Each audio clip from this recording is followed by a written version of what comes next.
Tony Kicks, graduate po ba kayo ng 4 years course at hanggang ngayon ay wala pa kayong trabaho? Okay, baka ito na po ang pagkakataon po niyo para magkaroon po kayo ng trabaho. So bago po ang lahat, subscribe, comment, like, and share po para updated po kayo sa ating mga videos.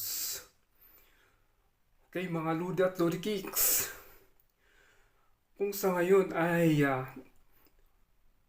wala pa po kayong trabaho at kayo po ay graduate po ng 4 years course at hanggang ngayon ay wala pang trabaho at naghahanap pa po, maaaring ito na po ang pagkakataon po nyo para magkaroon po ng trabaho. Okay, ang kailangan lang naman po ay, ayan na po, nasabi ko na po, graduate po kayo ng 4 years course, may experience